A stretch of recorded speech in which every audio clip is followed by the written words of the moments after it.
up, wrestling fans? Ronald Ray here, your boy with a cornbread accent, welcoming you to a special Title Tuesday edition of AEW Dynamite. Yes, TBS is carrying the baseball playoff game on Wednesday, so they moved Dynamite to Tuesday to compete, unfortunately, with NXT. I'm pretty sure the ratings are out now, and most of you have seen the ratings so far. Wasn't a good night for AEW in more ways than one. Kind of like our Atlanta Braves, or my Atlanta Braves. And of course, you know, we should be, if you're an Atlanta sports fan, you know, nobody disappoints their fan base more than Atlanta sports fan base, or Atlanta sports teams. And guess, looks like our Braves are doing it again. Anyway, yes, this was a special Title Tuesday. It started off with Christian Cage, introducing some of the matches that pertain to him, and he announced that since he is the face of TNT and the face of Warner Brothers Discovery, that he's procured the first 30 minutes of Dynamite commercial free. So yeah, like I said, this was a bad night for AEW in more ways than one, and yes, I will talk about that controversial angle later on when it comes up. And yes, I have an opinion, and my opinion kind of takes a dig at everybody involved, fans and the company. So might want to listen up for that one. Other than that, hey, be a champ. Hit that subscribe button, notification bell, and like button. Share with friends, and let's let her rip. Alright, kicking off on Dynamite is Bryan Danielson versus Swerve Strickland. Winner of this match goes to Collision on Saturday to face the TNT champion Christian Cage. Good technical match here. Hey, once again, I gotta say, one of the smoothest wrestlers there is right now is Swerve Strickland. Both of them had good counter for counter, exchange of pins, catch can style top wrestling stuff. Strickland will get the advantage, work on the back. Danielson gets back to the advantage after countering a 450 splash with the knees. Strickland was about to use Prince Nana's crown, hat, whatever you call it. That was until the Rhinestone Cowboy Adam Page came out, took away Prince Nana's hat, flying running knee by Danielson, gets the pin, and he will get the shot at Christian Cage and the TNT Championship this Saturday on Collision. Next up we got Chris Jericho going against Powerhouse Hobbs. Should have picked a better day, should have brought a AR-15 or something, because Powerhouse was way too much tonight. Multiple spinebuster slams, multiple power slams. He winds up finally pinning Chris Jericho with a front power slam. Jericho, hey, he put the big rookie over, or probably not a rookie now, but put the big kid over, basically let him squash him. So what do you guys say about Chris Jericho and not putting over that young talent? He did here in a big way. Next. Alright, just a question for the fans out there. Has anybody really been entertained by this whole Roderick Strong vignettes they've been showing? This week he's making Adam Cole cut his grass. Is this supposed to be entertaining? It's a real dub for me, and to steal Conrad Thompson's line, who booked this shit? Alright, next up is an International Championship match. Hey, the International Championship wasn't it wasn't the first match, but it was still a match on here. Don't know why they just don't, never mind. Anyway, yes, International Championship match. Orange Cassidy challenging Ray Phoenix for the championship. John Moxley is not yet medically cleared to wrestle. That's why they stuck Orange Cassidy in there. Pretty good back and forth, 50-50 match. I've seen both of them have better matches. Ray's back will give out. Orange punch by Orange Cassidy. Gets a mousetrap pinning combination. And now, Orange Cassidy is a two-time international champion. So, congratulations to him. Next up, we have Warlord destroying Matt Sydal. Yes, Wasn't even a match here.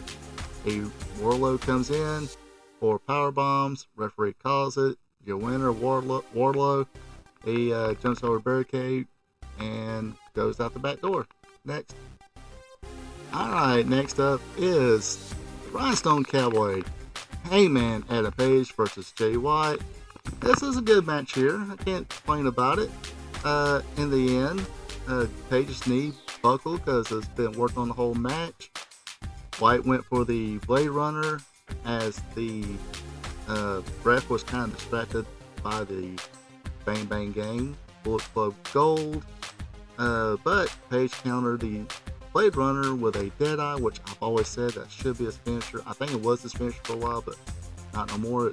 He should use that for a finisher instead of the Buckshot. Buckshot is a cool move, but it's a setup move at this point in the world. In the wrestling world, anyway. Ref got distracted. Page still got a 2 count. Again, the ref being distracted again by the Juice Robinson and the guns. Prince Nana will distract Page. Jay rolls up Adam Page using the tights for leverage. 1, 2, 3. Yes, either way, Jay White should have won anyway because he is going against the champion later. Oh, and let the fun begin. So after the match, we have MJF come out, and he's won his belt back that Jay White stole. They, the Bullet Club Gold with Jay White, they laid MJF out, and they stole the Triple B, the AEW World Title belt. Jay said, hey, if you want the Bang Bang belt back, hey, see, it's still Triple A. You have your chance at Full Gear. So, instead of doing something that would make sense, and have, the board director said, hey, Jay White, you return the belt or we'll fine you every day for, every day you do keep the belt. That's not yours now. No, make too much sense. No, let's do this. Obviously, people don't pick up the newspapers, but we're gonna have this angle right here. I said, this is where the fun begins. Juice Robinson gets the mic. He says he's going for he's put his head in the Diamond Ring Battle Royal, and once he wins that, he's going to face you, MJF, and he's got something for you. Reaches in the pocket, pulls out a roll of coins, which usually, yes, Juice Robinson is known to take a handful of coins and use it as a foreign object. Starrcade 86, that's how Tully Blanchard won the first blood match against Dusty Rhodes. A handful of quarters. And yes, I've seen Juice Robinson on Dynamite use this before. Anyway, he takes the roll of quarters up and says, yeah, I heard you're fond of these. There's probably about $10 worth of quarters. Flips it over and says Freeman's name on it. That's, Maxwell Jacob Freeman. That's MJF. And of course, MJF has explained he used to be bullied as a kid. He used to have quarters thrown at him. So this opened up some, wounds. Of course, I don't know if it was planned that way or MJF, mistimed it. Should have let Juice Robinson, I think, say, hey, I'm going to hit you with these. I'm not going to throw them at you. I'm going to hit you with them. But you would think, okay. AEW, you should know better. Tony Khan, whoever's creative, you should have known better. As much virtue signaling as you do, and smart, you like to claim to be, you should have known better. There's something going on there, and this little angle looks anti-Semitic, and it is. But this is not 1996, 97, 98, 2006. Nah, different world. And there's a little conflict going on in between Pakistan and Israel right now. I'm not going to repeat here. People know follow the news. Not doesn't need to be repeated. There's some terrible stuff going on. But yeah, like I said, you should know better. Yeah, like I said, you're Mr. Virtual Signaling here, and do it all the time whenever you get it possible. Playing BLM and trans kids, stuff like that. But here you shouldn't. Try to turn it to that, but just the time was off. The whole belt deal, was stupid anyway. Yes, Jay White, we're going to find you every day to return a belt. Yes, that makes sense. Instead of this whole making him look weak, going out there going, I want my belt back. Give me my belt back. And of course, he's not going to jump in the ring with, 4 other guys going to jump in. He's got nobody. And oh, by the way, I'll get to that later. Anyway, so yes, AEW should have known better. This wasn't the week to do that. Could have done it later on down the road. Could have done 2 months ago, but who knows how y'all plans work. And you thought this wasn't going to get a reaction from people? But hey, good for you, AEW. You got a TMZ article set up. You made TMZ.com. Good for you, buddies. And guess what? I said I was going to mess with AEW, and I said I was going to mess with the fans. Yes, now it's time for me to mess with the fans. You people who go, we want Attitude Era, we want Attitude Era. We want Attitude Era, we want Attitude Era. Guess what, people? This generation can't handle Attitude Era. This proves it. You can't handle it. Other little angles, even before this, what happened? Y'all done show y'all can't handle it. You can't handle old school territory, 1970s, 80s era angles, much less Attitude Era. And yes, I'm sorry to tell you, there's more to the Attitude Era than I'm going to whip some ass or smell what candy. I'm going to whip your candy ass. And yes, y'all like to say shit, goddamn. You let your crowds, get a. I don't see how TBS or Warner Discovery allows this on just regular cable TV. You hear the crowd saying, "You fucked up, you fucked up," or "Shut the fuck up." But nah. Yes, Attitude Era was more in this. They had angles on TV and even back in the territory days where fans would, see something. They'll be like, oh, like the blackface with DX. It was like, oh, that's not cool. But let's see how the nation reacts. Because, yes, it gets done on regular TV. Regular TV shows pull these angles all the time. Nobody really bats an eye. So yes. Bad for you. And of course, I'm really surprised that when Prince Nana wouldn't run, you had a black guy being chased by a cowboy. Surprised you can get hit on that one.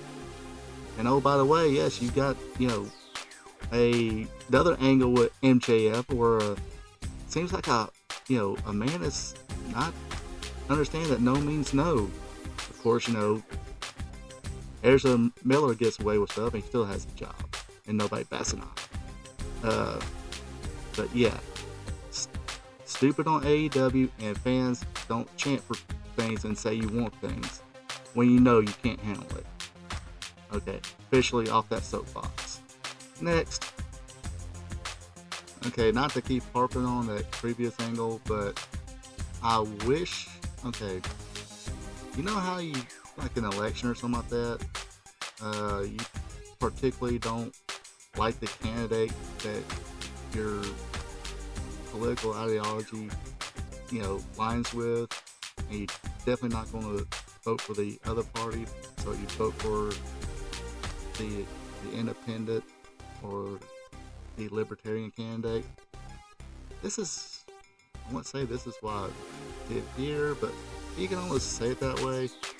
I should have realized that, NXT is going to win the ratings or whatever, so I should have just flipped over and watched NXT so I could have, taken in an angle and had that reaction of, oh crap, that's not good.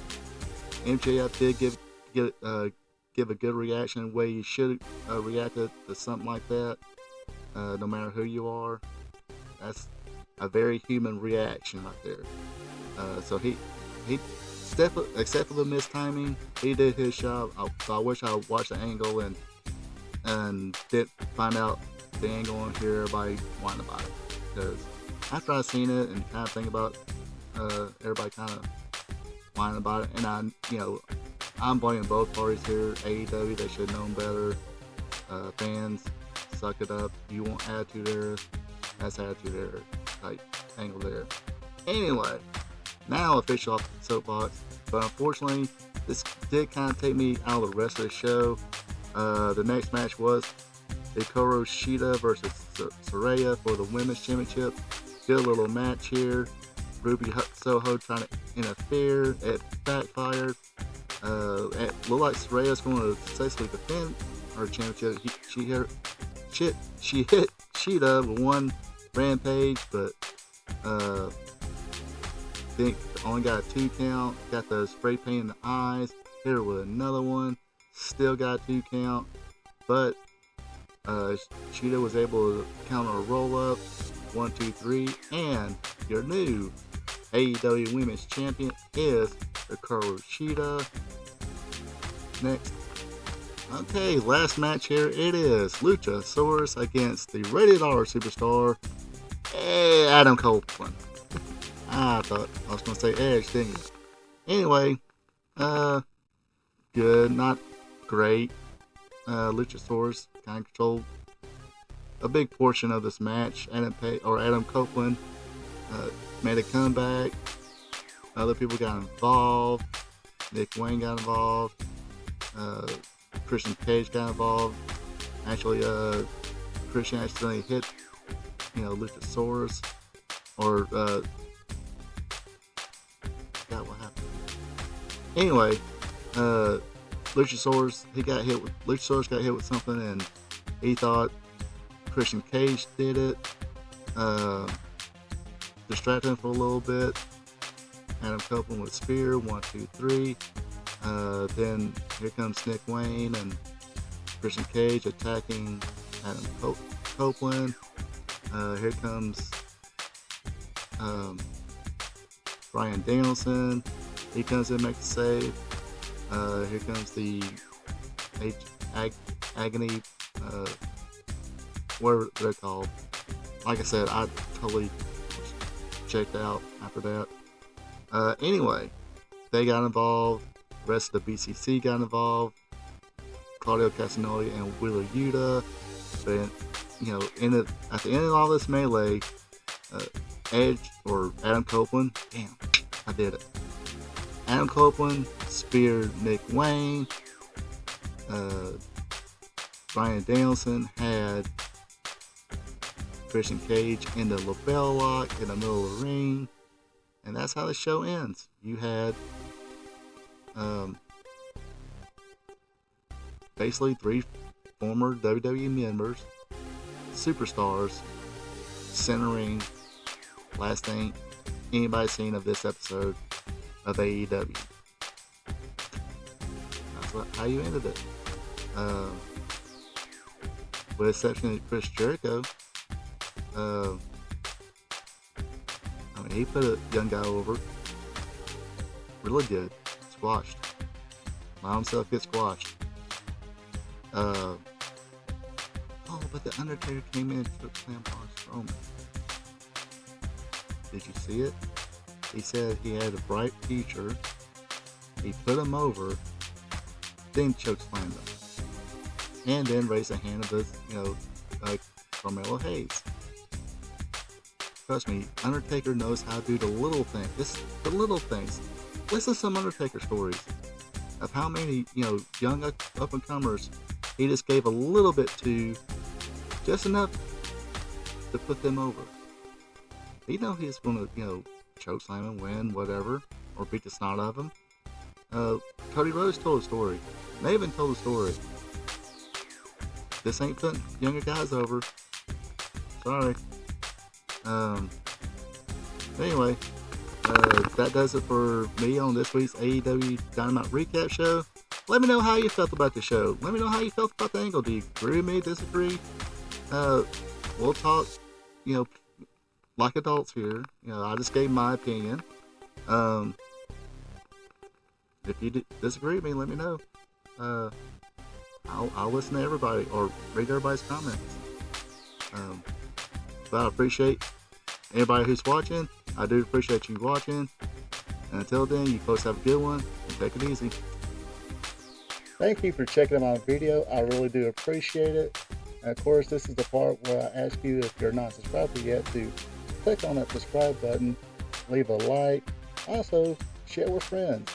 And if you want to follow me on social media, on Twitter, X, it's at RRTATRPTV46.